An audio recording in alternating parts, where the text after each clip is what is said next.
শুক্রবার পবিত্র জুমার দিন আপনি যদি আল্লাহ তাআলার কাছে তার এই নামটি 11 বার নেওয়ার পরে 11 বার এই নামটি পড়ার পরে আল্লাহ তাআলার কাছে আপনি যে জিনিসটি চাইবেন ইনশাআল্লাহ আল্লাহ তাআলা আপনাকে সেই জিনিসটি দিয়ে দিবেন।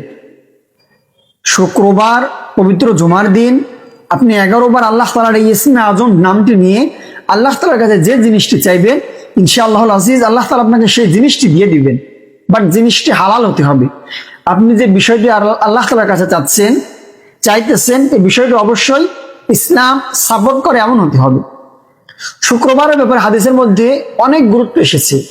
শুক্রবার হচ্ছে 7 দিনের মধ্যে সর্বশ্রেষ্ঠ দিন। হাদিসের পরিভাষায় শুক্রবারকে বলা হয়েছে, জুমার দিনকে বলা হয়েছে সাইদুল আইয়াম, অর্থাৎ সকল দিনের মধ্যে শ্রেষ্ঠ দিন হচ্ছে জুমার দিন।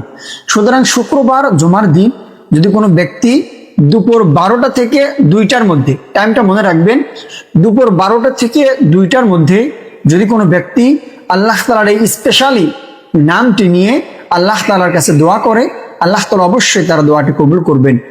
পবিত্র শুক্রবার জুমার দিন দুপুর 12টা থেকে 2টার মধ্যে আল্লাহ তাআলার এই নামটি 11 বার পাঠ করার পরে যদি কোনো ব্যক্তি আল্লাহ তাআলার কাছে কোনো জিনিস চায় অবশ্যই আল্লাহ তাআলা তার এই চাওয়াকৃত বিষয়টিকে পূর্ণ করে দিবেন।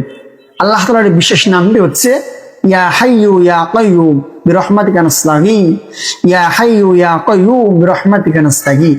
এই নামটি আপনি প্রতি শুক্রবার জুমার দিন দুপুর 12টা থেকে 2টার মধ্যে 11 বার পাঠ করে আল্লাহ তাআলার কাছে যে জিনিসটি চাইবেন ইনশাআল্লাহ আজিজ আল্লাহ তাআলা আপনার সেই আশাটি, সেই অভাবটি পূরণ করে দিবেন।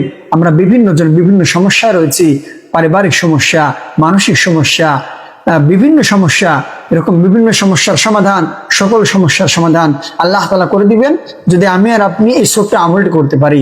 আল্লাহ তাআলা আমাদের সকলকে পবিত্র জুমার দিন ইয়া হাইয়ু ইয়া কাইয়ুম বিরহমাতিকা নাস্তাগীথ এই নামটি 11 বার নিয়ে আল্লাহ তাআলার কাছে আমাদের যে চাওয়াগুলি রয়েছে, যে বিষয়গুলি রয়েছে আল্লাহ তাআলা আমাদেরকে চাওয়ার তৌফিক দান করুন। আমিন। আসসালামু আলাইকুম ওয়া রাহমাতুল্লাহি ওয়া বারাকাতুহু।